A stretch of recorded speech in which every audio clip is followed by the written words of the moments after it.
Hello students, நாம் இந்த பகுதியில் பிளான்ட் அனாட்டமி அதாவது தாவர உள்ளமைப்பியல் பாடத்தில் இருக்கக்கூடிய சில காம்படிட்டிவ் கொஸ்டின்ஸ் பற்றி பார்க்கலாம்.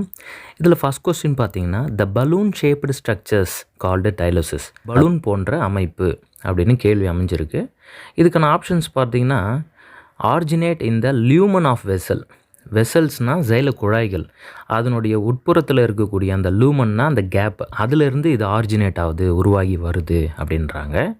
செகண்ட் ஆப்ஷன், கேரக்டரைஸ் த சாப்வுட், அதாவது சாற்றுக்கட்டையின் முக்கிய பண்புன்றாங்க. சாற்றுக்கட்டை அப்புறம் வைரக்கட்டை, அதாவது சாப்வுட் அப்புறம் ஹார்ட்வுட் அப்படின்னு ரெண்டு வுட்டு இருக்குது. அதாவது ஒரு பெரிய ட்ரங்க் வெட்டுறீங்க, ஒரு மரத்தினுடைய மைய கட்டையை வெட்டுறீங்கன்னா அதில் ஓரத்தில் இருக்கக்கூடியது சாப்வுட்டை, மையத்தில் இருக்கக்கூடியது வந்து ஹார்ட்வுட்னு சொல்லுவாங்க. இதில் இந்த சாப்வுட்டினுடைய பண்பு அப்படின்றாங்க செகண்ட் ஆப்ஷனில். தேர்ட் ஒன் என்ன சொல்கிறாங்கன்னா, இது ஜைலம் பேரன்கைமா வந்து, அதாவது ஜைலம் வெசல்ஸுக்கு உள்ள ஜைலம் பேரன்கைமா செல்ஸ் வந்து கொஞ்சம் எக்ஸ்டெண்ட் ஆகி உள்ளே வந்து ஒரு பலூன் மாதிரியான அமைப்பை ஏற்படுத்துது. ஜைல குழாய்களின் உள் வெளிப்பகுதி அருகிலுள்ள பேரன்கைமா செல்களிலிருந்து தோன்றும் உள் வளரிகள் உள்ளே கொஞ்சம் வளர்ந்துருக்கு, பேரன்கைமா செல்ஸ் வந்து எக்ஸ்டெண்ட் ஆகி அப்படின்றாங்க. ஆக்சுவலி இதுதான் ஆன்சர். இதை இன்னும் கொஞ்சம் டீட்டெயில்டாக டைலோசிஸ் எப்படி இருக்குது, டைலோசாய்ட்ஸ்னால் என்ன, எப்படி இந்த அமைப்பு வந்து இருக்குன்றதெல்லாம் இமேஜஸ் மூலமாக நம்ம கொஞ்சம் விளக்கத்தை கொடுப்போம். சரி, இருந்தாலும் நாலாவது ஆப்ஷனையும் நம்ம பார்த்துருவோம். நாலாவது ஆப்ஷனில் என்ன சொல்கிறாங்கன்னா, அசென்ட் ஆஃப் சேப், ஜைலம் வெசல்ஸினுடைய அசென்ட் ஆஃப் சேபோட தொடர்பு இது. அசென்ட் ஆஃப் சேப்னா சாரியேற்றம். சரி, சாரியேற்றம்னா என்னென்னா, வேர்லேருந்து தண்ணி வந்து அப்சார்ப் பண்ணப்பட்டு அந்த மரத்தினுடைய இல்லை அந்த செடியினுடைய டாப்பில் இருக்கக்கூடிய இலைகளில் போய் சேரணும், தண்ணி சேரணும். அதுதான் வந்து அசென்ட் ஆஃப் சேப். இது நிறைய தியரிஸ்லாம் இருக்குது. அது கொஞ்சம் டிரான்ஸ்பிரேஷன், அதாவது நீராவி போக்கு மூலமாக இந்த அசென்ட் ஆஃப் சேப் கண்டினியூவாக நடக்கும். சரி, அதோட தொடர்புடையது தான் இந்த டைலோசஸ் அப்படின்னு சொல்கிறாங்க. இப்போ நம்ம 4 ஆப்ஷனையும் பார்த்துட்டோம். இப்போ இதில் தேர்ட் ஆப்ஷன் தான் கரெக்ட் அப்படின்றதும் சொல்லிட்டேன். அதுக்கான விளக்கங்களையும் நம்ம கொஞ்சம் பார்க்கலாம்.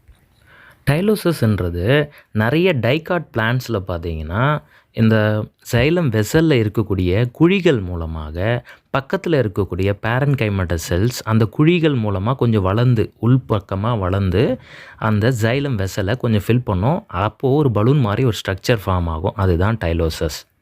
யூஸ்வலாக பார்த்திங்கன்னா இது செகண்டரி, இரண்டாம் நிலை ஜைலம் குழாய்களில் தான் இது ஃபார்ம் ஆகுது. அது மட்டும் இல்லாமல் இந்த டைலோசஸ் வளர்ந்துருச்சுன்னா இந்த ஜைலம் வெசலினுடைய ஃபங்க்ஷன் வந்து போயிடும். அதாவது ஜைலம் வெசலினுடைய ஃபங்க்ஷன் என்னென்னா, நீரை வந்து கடத்துறது, கீழேருந்து மேல் நோக்கி நீரை கடத்துகிற வேலையை செய்யணும் இல்லையா. இப்போ டைலோசஸ் ப்ளக் பண்ணிடுச்சு அப்படின்னா அப்போது அது வந்து அந்த நீரை கடத்த முடியாது. ஸோ லாஸ்ட் தேர் ஃபங்க்ஷன். ஸோ இது பொதுவாக எங்கே நடக்கும்னா ஹார்ட்வுட்டில், சாப்வுட்டில் இருக்கக்கூடிய ஜைலம் வெசல்ஸில் பொதுவாக இந்த டைலோசஸ் ஃபார்ம் ஆகிறது கிடையாது, ஹார்ட்வுட்டில் தான் நடக்கும். ஸோ இதையும் நோட் பண்ணிங்க. ஒரு ஃபுல்லாக டெவலப் ஆன டைலோசஸில் பார்த்தீங்கன்னா ஸ்டார்ச்சி கிறிஸ்டல்ஸ், ரெசின்ஸு, கம்ஸு, ஆயில்ஸு, டேனின்ஸ் இதெல்லாம் வந்து அந்த டைலோசஸில் காணப்படும். அது மட்டும் இல்லாமல் இது ஒரு டார்க் கலர் ப்ரொடியூஸ் பண்ணுறதுனால ஹார்ட்வுட்டே பார்க்குறதுக்கு ரொம்ப டார்க்காக இருக்கும். அதே மாதிரி டைலோசாய்ட்ஸ் அப்படின்னு ஒரு டேர்மை யூஸ் பண்ணுறாங்க. ஜிம்னோஸ்பர்மில் பார்த்தீங்கன்னா ரெசின் டக்ட் இருக்குல்ல, அதாவது ரெசினை உருவாக்குற அந்த ஒரு சில செல்களினுடைய பழுப்பு வழி, அந்த டக்டை வந்து பிளாக் பண்ணது டைலோஸ் மாதிரியான சில இன்க்ரோத்ஸ், உள் வளரிகள் வந்து பிளாக் பண்ணுதான். யாருன்னா இதே பேரன்கைமேட்டா செல்ஸ். இவர் வந்து ரெசினை ப்ரொடியூஸ் பண்ணுற பேரன்கைமேட்டா செல்ஸ். இவர் எதை போய் பிளாக் பண்ணுறாரு, ரெசினுடைய டக்ட், அந்த பழுப்புகளை போய் பிளாக் பண்ணுறாரு. இது வந்து பைனஸ் மாதிரியான மரங்களில் காணப்படுது. இந்த கண்டிஷனுக்கு டைலோசாய்ட்ஸ்ன்னு சொல்கிறாங்க. இதே மாதிரி ஆஞ்சியோஸ்பர்ம்ஸில் பார்த்திங்கன்னா சில உள் வளரிகள் இதே மாதிரி பேரன்கைமேட்டா செல்ஸால் நடைபெறுது. ஆனால் சீவ் டியூப்ஸில் நடைபெறுது. இதுவே அங்கே டைலோசஸ் பார்த்திங்கன்னா நம்மளுக்கு ஜைலம் வெசல்ஸ், அதாவது ஜைல குழாய்களில் நடைபெற்றது. இங்கே சீவ் டியூப்ஸில் இந்த உள் வளரிகள் பலூன் மாதிரி ஃபார்ம் ஆகுது. அதே மாதிரியான பேரன்கைமேட்டஸ் நெய்பரிங் செல்ஸ், அருகாமையில் இருக்கக்கூடிய செல்களால் தான். இது எங்கன்னா பாம்பாக்ஸ். ஸோ ஆஞ்சியோஸ்பர்ம்ஸ்லேயும் டைலோசாய்ட்ஸ் இருக்குது, ஜிம்னோஸ்பர்ம்ஸ்லேயும் டைலோசாய்ட்ஸ் இருக்குது. டைலோசஸ்க்கான விளக்கமும் நம்ம தெளிவாக கொடுத்துட்டோம். ஸோ கொஸ்டின்ஸில் சில வேரியேஷன் வரும். டைலோசாய்ட்ஸ்னால் நம்ம டைலோசஸ் தானே படிச்சிருந்தோம், ஆல்ரெடி தெரியும்னு நினச்சிக்கிட்டு நம்ம அதையே மீன் பண்ணி ஆன்சர் பண்ணிவிடுவோம். ஸோ டைலோசாய்ட்ஸ் டிஃப்ரெண்ட்டாக இருக்குது. அதுவும் இல்லாமல் ரொம்ப முக்கியமான ஒரு பாயிண்ட்டாக என்ன சொல்கிறாங்கன்னா, ஜைல குழாய்கள் அதாவது ஜைலம் வெசல்ஸ் வழியாக இந்த பேரன்கைமோட செல்ஸ் உள்நோக்கி வளரும் இல்லையா, அது வந்து பிட் வழியாக நுழைஞ்சு வந்துச்சுன்னா அதை டைலோசிஸ்ன்னு சொல்லுவாங்க. இதுவே வித்தவுட் பிட் வேறு சில வழிகள் மூலமாக இந்த பேரன்கைமா செல்ஸ் வந்து உள்நோக்கி வளர்ந்தது, அது மட்டும் இல்லாமல் சீட் டியூப்பில் வளர்ந்துச்சுன்னா அதை டைலோசாய்ட்ஸ்னு சொல்லலாம். ஸோ இவ்வளோ டேட்டா தெரிஞ்ச பிறகு நாம் இந்த கொஸ்டினை போய் பார்க்கும்போது நம்மளால் கிளியர் கட்டாக சீன்ற ஆப்ஷனை செலக்ட் பண்ண முடியும். Second question, cortex is the region found between. Cortex எந்த 2 பகுதிகளுக்கு இடையில் காணப்படுது? ஸோ தமிழில் புரணி இதன் நடுப்பகுதியில் காணப்படுகிறதுன்னு கொஸ்டின் ஸ்டார்ட் பண்ணுறாங்க. ஃபஸ்ட் ஆப்ஷன் பார்த்திங்கன்னா எபிடோமிஸ் அண்ட் ஸ்டீல், புறத்தோல் மற்றும் ஸ்டீல் அப்படின்றாங்க. செகண்ட் ஆப்ஷனில் பெரிசைக்கிள் அண்டு எண்டோடர்மிஸ், அதாவது பெரிசைக்கிள் மற்றும் அகத்தோல். புறத்தோல்னால் எபிடர்மிஸ், அகத்தோல்னால் எண்டோடர்மிஸ் தமிழில். தேர்டு எண்டோடர்மிஸ் அண்டு பித்து. Last option endodermis and vascular bundle, அதாவது வாஸ்குலார் தொகுப்பு. சரி, இது நம்மளுக்கு எல்லாருக்குமே தெரியும். ஸ்டெர்ம் அண்ட் ரூட் நம்ம வந்து கிராஸ் செக்ஷன் எடுத்து பார்த்திங்கன்னா வெளியிலேருந்து உட்புறம் நோக்கி என்னென்ன இருக்கும்? இப்போ எபிடர்மிஸ் இருக்கும், இதுவே ரூட்னா ரைசோடர்மிஸ்ன்னு சொல்லுவோம். அதுக்கு அடுத்தது பார்த்திங்கன்னா கார்டெக்ஸ் ரீஜியான் ரொம்ப பெருசாக இருக்கும். அந்த கார்டெக்ஸ் ரீஜியானுடைய ஆரம்பத்தில் இருக்கக்கூடியது ஹைப்போடர்மிஸ். அதுக்கு அடுத்தது ஃபுல்லாக இந்த கார்டெக்ஸ் ரீஜியன் இருக்கும். அதுக்கப்புறம் உள்ள எண்டோடர்மிஸ் ஸ்டார்ட் ஆகும். எண்டோடர்மிஸ்க்கு கீழே பெரிசைக்கிள் இருக்கும். அந்த பெரிசைக்கிளுக்கு உள்ளே தான் பார்த்திங்கன்னா நம்மளுக்கு அந்த பெரிசைக்கிளோடு சேர்த்து தான் நம்ம என்ன சொல்லுவோம், ஜைலம் அண்ட் ஃப்ளோயம் இதெல்லாம் சேர்த்து வாஸ்குலார் பண்டில், வாஸ்குலார் ஸ்ட்ரக்சர்ஸ்ன்னு சொல்லுவோம். இதை தாண்டி சென்டரில் பித் இருக்கும், சில இடங்களில் பித் இருக்காது. அதுவே ஒரு மேஜர் கொஸ்டின். இப்போது உங்களுக்கு மோனோகாட் ரூட் எடுத்துக்கிட்டிங்கன்னா பித் இருக்கும், அதுவே டைகாட் ரூட்டில் வந்து பித் இருக்காது. ஏன்னா சென்டர் பகுதியிலையும் அந்த ஜைலம் வந்து ஆக்குபை பண்ணியிருக்கும், அதனால் பித் இருக்காது. இதெல்லாம் நம்ம ஸ்ட்ரக்சர்லேயே படிச்சிருப்போம். சரி, இப்போ நீங்கள் வெளியிலேருந்து உள்நோக்கி பார்த்தீங்கன்னா எபிடர்மிஸ், கார்டெக்ஸ், எண்டோடர்மிஸ், பெரிசைக்கிள், அப்புறம் வந்து வாஸ்குலார் பண்டில். அதாவது ஆக்சுவலி பெரிசைக்கிளும் வாஸ்குலார் பண்டிலோட தொடர்புடையது தான். அதாவது பெரிசைக்கிள், ஜைலம், ஃப்ளோயம், பித் இதெல்லாம் சேர்த்தா ஸ்டீல்னு ஒரு வேர்டு சொல்லியிருப்பாங்க. ஸோ வாஸ்குலார் பண்டில்னு சொல்லலாம். ஸோ அதுக்கு அடுத்தது தான் பித்து சென்டர். ஓகே, ஸோ இந்த இடத்துல நம்மளுக்கு கார்டெக்ஸ் அப்போ கரெக்டாக எங்கே இருக்கும்? எபிடர்மிஸ்க்கும் ஸ்டீலுக்கும் இடையில இருக்கும். So option A. இது கொஞ்சம் டீட்டெயில்டாகவே பார்த்தாச்சு. நீங்களும் கொஞ்சம் ஸ்டெம்மு ரூட்டு டிஃப்ரென்ஸ்லாம் டைகாட்டுக்கும் மோனோகாட்டுக்கும் பார்க்கும்போது உங்களால் ஈஸியாக இந்த ஸ்ட்ரக்சர்ஸினுடைய வெளியிலேருந்து உள்நோக்கி எப்படி அமைஞ்சிருக்குது அப்படின்றத பார்க்க முடியும். அதுவும் இல்லாமல் டிஃப்ரென்ஸ் கொஞ்சம் நல்லா படிச்சுங்க, அதிலிருந்தும் நிறைய கேள்விகள் வரும். அடுத்த கொஸ்டினில் 1 to 4 அப்படி கொடுக்கப்பட்ட டேர்ம்ஸை படிச்சுக்க சொல்கிறாங்க. எப்படி இந்த டேர்ம்ஸ் ஆர்டராக இருக்கும்? அவுட்டர்லேருந்து இன்சைடு வரைக்கும் ஒரு டைகாட் ஸ்டெம்னுடைய அவுட் சைட்லேருந்து இன்சைடு வரைக்கும் என்னென்ன பொருட்கள், அதாவது என்னென்ன பகுதிகள் இந்த ஸ்டெம்மில் காணப்படும், அதுவும் உட்டி, அதுவும் கட்டை அமைப்பில் இருக்கக்கூடிய ஒரு டைகாட் ஸ்டெம் நல்லா வளர்ந்துருக்கக்கூடியதில். ஸோ இவங்க ஃபஸ்ட்டில் என்ன சொல்கிறாங்கன்னா செகண்டரி கார்டெக்ஸ்னு ஒரு டேர்மை கொடுத்துருக்குறாங்க, அதாவது 2ஆம் நிலை புரணி. 2வது கட்டை உட்டு. 3வது 2ஆம் நிலை ஃப்ளோயம், அதாவது செகண்டரி ஃப்ளோயம். 4வது ஃபெல்லம். சரி, முதல்ல நம்மளுக்கு இதில் 2ஆம் நிலை புரணினா என்ன, 2ஆம் நிலை ஃப்ளோயம்னா என்ன, ஃபெல்லம்னா என்னன்றது நம்மளுக்கு நல்லா தெரிஞ்சிருக்கணும். ஸோ தாவரங்களில் தண்டுலேயும் சரி வேர்லேயும் சரி 2ஆம் நிலை வளர்ச்சி நடக்கும்போது, செகண்டரி க்ரோத் நடக்கும்போது பார்த்திங்கன்னா பெரிடோம் அப்படின்னு ஒரு ஸ்ட்ரக்சர் ஃபார்ம் ஆகும். இது எதுக்காக ஃபார்ம் ஆகுதுன்னா, நம்மளுக்கு செடி வளர வளர அந்த திக்னஸ்ஸு உட்டியாக மாறிக்கிட்டே வரும், கட்டையாக மாறிக்கிட்டே வரும். அது மட்டும் இல்லாமல் மரப்பட்டைகள்லாம் ஃபார்ம் ஆகும். ஸோ நிறைய ப்ரொடெக்ஷன் தேவைப்படும். சரிங்களா? அப்போது ஏர்லி ஸ்டேஜஸில் இருக்கக்கூடிய எபிடர்மிஸ், அதாவது புறத்தோல், அதுக்கு பதிலீடாக ஒரு சில செல்களும், உட்புறத்தில் இருக்கக்கூடிய பிரைமரி கார்டெக்ஸ், அதாவது முதல்நிலை புரணி, அதுக்கு பதிலீடாக இன்னும் சில செல்களும் பதிலீடு நடக்கும். அதுக்கு தான் பெரிடம் அப்படின்னு ஒரு ஸ்ட்ரக்சர் ஃபார்ம் ஆகும். இது தமிழ்லையும் பெரிடம் தான். சரி, பெரிடம்னா எந்தெந்த செல்களை உள்ளடக்கியது? வெளிப்புறத்தில் பார்த்திங்கன்னா ஃபெல்லம், நடுவில் பார்த்திங்கன்னா ஃபெல்லோஜென், உட்புறம் பார்த்திங்கன்னா ஃபெல்லோடம். இந்த வெளிப்புறம் சொன்ன இல்லைங்களா ஃபெல்லம், அதுக்கு இன்னொரு பேர் கார்க். ஃபெல்லோஜென் அதுக்கு இன்னொரு பேர் கார்க் கேம்பியம். கேம்பியம்னாலே ஏதோ ஒன்று உருவாக்க போகுதுன்னு அர்த்தம். ஜென், ஃபெல்லோஜென்னு முடியுதா? ஜென்னுனா ஜென்ரேஷன், ஏதோ ஒன்று உருவாக்க போகுது. இது நடுப்பகுதியில் இருக்கும். அப்புறம் உட்புறத்தில் பார்த்திங்கன்னா ஃபெல்லோடம், இதுக்கு இன்னொரு பேர் 2ஆம் நிலை புறணி, அதாவது செகண்டரி கார்டெக்ஸ். ஸோ இப்போ நம்ம சொன்ன இந்த பெரிடோம் ஸ்ட்ரக்சர்லேயே 2ஆம் நிலை கார்டெக்ஸ் வந்துருச்சு, அதாவது புறணி வந்துருச்சு, ஃபெல்லம்னு சொல்லக்கூடிய ஒரு வேர்டும் கிடச்சிருச்சு. ஸோ இப்போ நம்ம இது என்ன மாதிரியான ஃபங்க்ஷன் பண்ணுதுன்றதையும் பார்த்துருவோம் டீட்டெயிலாக. ஸோ இந்த ஃபெல்லோஜென் பார்த்திங்கன்னா சென்டராக இருந்து இது ஒரு கார்கேம்பியமாக செயல்படுறதுனால வெளிப்புறம் நோக்கி ஃபெல்லத்தையும் உட்புறம் நோக்கி செகண்டரி கார்டெக்ஸ், அதாவது 2ஆம் நிலை புறணின்னு சொல்லக்கூடிய ஃபெல்லோடோமை உருவாக்கிடும். ஸோ இந்த மூணும் சேர்ந்தது தான் பெரிடம். இது பார்த்திங்கன்னா 2ஆம் நிலை வளர்ச்சியில் உதவுறதுனால இந்த ஸ்டெம்முக்கு ரூட்டுக்கும் கூடுதலாக சில ப்ரொடெக்ஷனை கொடுக்குது. இதில் வெளிப்புறத்தில் இருக்கக்கூடிய கார்க்குன்னு சொல்லக்கூடிய அந்த ஃபெல்லம், அதில் அந்த செல்களில் பார்த்திங்கன்னா அதாவது சுபரைஸ்டுன்னு சொல்லுவாங்க, சிமெண்ட் மாதிரியான சில சப்ஸ்டான்ஸால் உருவாக்கப்படுறதுனால ரொம்ப ஸ்ட்ரென்தன் கொடுக்கும். அதுவும் இல்லாமல் இந்த கார்க்கில் தான் நம்மளுக்கு லென்டிசெல்ஸ், அதாவது சில வெடிப்புகள் மாதிரி ஒரு ஸ்பிண்டில் ஷேப்பில் சில வெடிப்புகள் மரப்பட்டையில் நம்ம பார்த்துருப்போம் வெளிப்புறத்தில். அது இந்த கார்க்குன்னு சொல்லக்கூடிய ஃபெல்லம் பகுதியில் தான் காணப்படும். ஸோ இதுவும் கூடுதலாக ஒரு தகவல். ஸோ இப்போ நம்ம கொஸ்டினுக்கு வரும். இதில் 1 செகண்டரி கார்டெக்ஸ், 2 வுட்டு, 3வது செகண்டரி ஃப்ளோயம், அதாவது 2ஆம் நிலை ஃப்ளோயம், 4வது ஃபெல்லம் அப்படின்னு சொல்லக்கூடிய இந்த கார்க். சரியா? இப்போ நீங்களே கண்டுபிடிங்க பார்க்கலாம். கார்க்னா அவுட்டர். ஸோ அதுதான் 4th தான் ஒரு தண்டோ ஒரு வேரோ 2ஆம் நிலை வளர்ச்சியில் வெளியில் இருக்கக்கூடியது. ஸோ 4. அதுக்கப்புறம் 1, அதாவது செகண்டரி கார்டெக்ஸ். ஏன்னா பெரிடமில் வெளியில் இருக்கிறது ஃபெல்லம், உள்ளே இருக்கிறது செகண்டரி கார்டெக்ஸ்ன்னு சொல்லக்கூடிய ஃபெல்லோடம். சரிங்களா? அப்புறம் 3 வருது, அதாவது செகண்டரி ஃப்ளோயம். செகண்டரி ஃப்ளோயம்ன்றது பார்த்திங்கன்னா செகண்டரி க்ரோத் நடக்கும்போது செகண்டரி கேம்பியத்தால் உருவாக்கக்கூடியது தான் செகண்டரி ஃப்ளோயமோ செகண்டரி சைலமோ.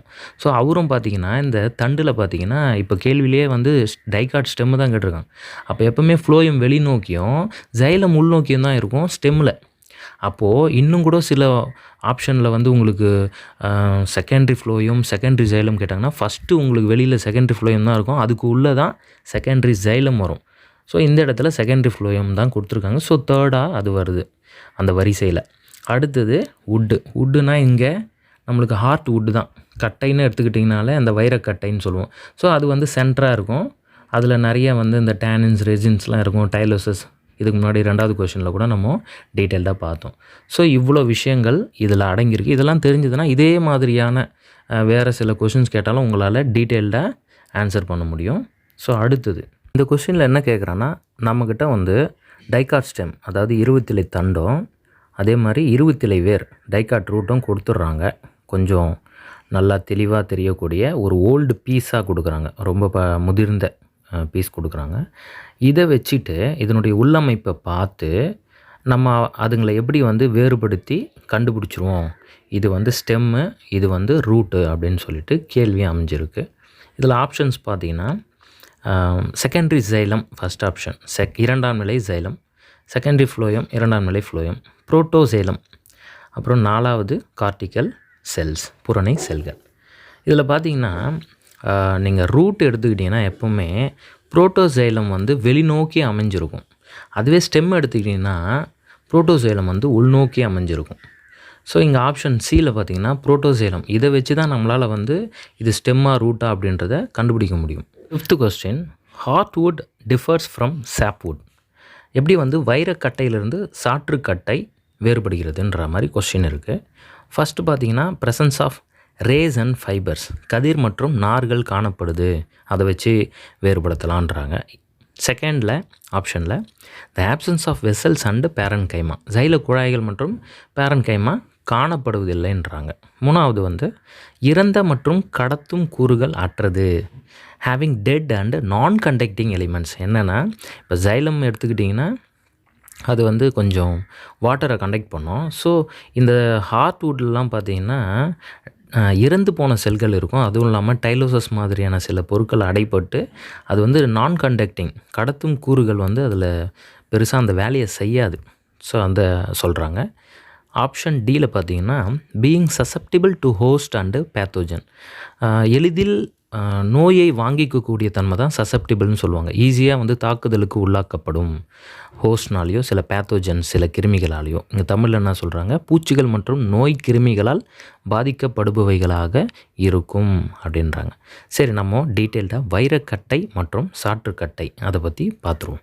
ஒரு மரக்கட்டையை நீங்கள் ஒரு குறுக்கு வெட்டு தோற்றம் கிராஸ் செக்ஷன் எடுத்து பார்த்தீங்கன்னா அதனுடைய மையப்பகுதி ரொம்ப டார்க்காக இருக்கும். அதுதான் ஹார்ட்வுட். அதை சுற்றி இருக்கக்கூடிய பகுதிக்கு பேர் சாப்வுட். அதாவது ஓரளவுக்கு அவுட்டரில் இருக்கக்கூடிய வுட்டெல்லாம் சாப்வுட். இது கொஞ்சம் வெளிரிய நிறம், அதாவது பேலர் இன் கலராக இருக்கும், பேல் கலரில் இருக்கும். ஸோ சாப்வுட்டுக்கு இன்னொரு பேர் ஆல்பர்னம், ஹார்ட்வுட்டுக்கு இன்னொரு பேர் டியூரமன். ஏன்னா இதனுடைய டியூரபிலிட்டி ரொம்ப அதிகம். நிறைய நுண்ணுயிர்களாலும் எந்த ஒரு ஃபங்கஸ்ஸு பாக்டீரியல் இன்ஃபெக்ஷன்லாம் ஆகாத அளவுக்கு ரொம்ப டியூரபிலிட்டியாக இருக்கும். அதனால தான் இந்த கட்டை வந்து மார்க்கெட்டில் ரொம்ப வேல்யூ அதிகம். சென்டர் பார்ட்டு ரொம்ப டார்க்காக இருக்கும். இன்னொரு விஷயம், சாப்வுட் வந்து தான் ஃபங்க்ஷனலாக இருக்கும். லிவிங் செல்ஸ்லாம் அதில் தான் இருக்கும். அவர் தான் வந்து ஜைலம் செல்ஸ், அந்த கூட்டு செல்கள் காம்ப்ளெக்ஸ் டிஷ்யூ வச்சுருப்பார். வாட்டரெல்லாம் கண்டக்ட் பண்ணுவார். ஸோ அவர் மூலமாக தான் கீழேருந்து மேல் நோக்கி நீர்லாம் கடத்தப்படுகிறது. ஸோ ஆக்டிவாக இருக்கும். ஹார்ட்வுட்டில் பார்த்தீங்கன்னா நம்ம ஏற்கனவே சொன்னோம், டைலோசஸ் மாதிரியான பொருட்கள், டேனின், ரெசின்ஸ் இதெல்லாம் அடைப்பட்டு அந்த ஜைலம் வெசல்ஸ்லாம் வந்து ஃபங்க்ஷன்லெஸ்ஸாக இருக்கும்.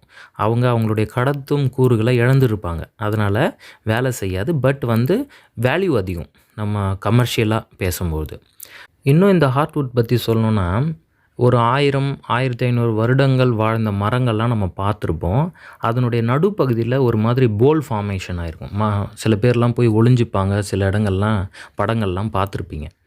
ஸோ அது வந்து ஒரு பெரிய கேவிட்டி ஃபார்ம் ஆகிருக்கும். பட் அந்த மரம் பார்த்திங்கன்னா எப்படி இது சாகாமல் இருக்குது அப்படின்ற ஒரு கேள்வி நம்மளுக்குள்ளே எழும். இந்த மரங்களில் பார்த்திங்கன்னா அவுட்டர் பார்த்திங்கன்னா இந்த வுட்டில் அவுட்டர் நல்லாயிருக்கும். அதாவது சாப்வுட் வந்து ஃபங்க்ஷனலாக இருக்கிறதுனால அது வழியாக தண்ணிலாம் கடத்தப்பட்டு உணவுலாம் கடத்தப்பட்டு அந்த மரம் உயிரோடு இருக்கும்.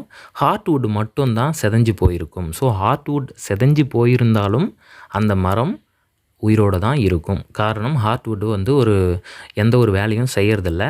எக்ஸப்ட் மெக்கானிக்கல் சப்போர்ட், ஒரு ஸ்ட்ரென்த்து மட்டும் கொடுத்துருக்கோம். அது இல்லைனா கூட ஓரளவுக்கு மரங்கள் வந்து சைடில் இருக்கக்கூடிய சாப்வுட் மூலமாகவும் சப்போர்ட் பண்ணின்னு இன்னும் சில ஆண்டுகள் வாழ முடியும். ஸோ இதனுடைய டிஃப்ரென்ஸும் அப்படியே பார்த்துடலாம். லிவிங் பார்ட்டு சாப்வுட் வந்து உயிரோடு இருக்கக்கூடிய பகுதி. இந்த ஹார்ட்வுட் பார்த்திங்கன்னா உயிரற்ற பகுதி. அடுத்தது சிட்யூட்டட் அந்த அவுட்டர் சைட் ஆஃப் த வுட்டுன்றாங்க. ஸோ கட்டையினுடைய வெளிப்பகுதியில் இருக்கும். இது வந்து உட்பகுதியில் இருக்கும். இதுக்கு வந்து வைரக்கட்டைன்னு சொல்கிறாங்க ஹார்ட்வுட்டுக்கு. டியூரமன் இன்னொரு பேர் நான் ஏற்கனவே சொல்லியிருந்தேன். ஸோ சாப்வுட் பார்த்திங்கன்னா வெளிரிய நிறம், பேல் கலரில் இருக்கும். இது வந்து அடர் நிறம், டார்க் கலர்ஸில் இருக்கும். அப்புறம் சாப்வுட் சாஃப்டாக இருக்கக்கூடியது, மென்மையான தன்மை.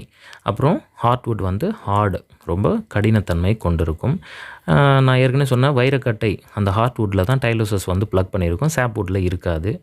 அப்புறம் இது ரொம்ப டியூரபிலிட்டி அதிகமாக இருக்காது. மைக்ரோ ஆர்கானிசத்தினுடைய நுண்ணுயிரிகள் வந்து எதிர்ப்பு திறனும் கொஞ்சம் கம்மியாக தான் இருக்கும் சாப்வுட்டில்.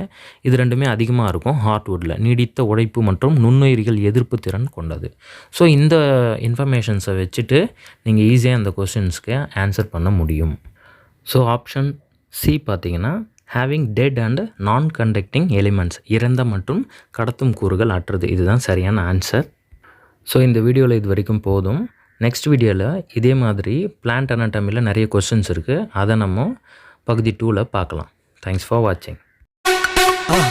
மறக்காமல் சர்ப்ரைஸ் பண்ணுங்கள்.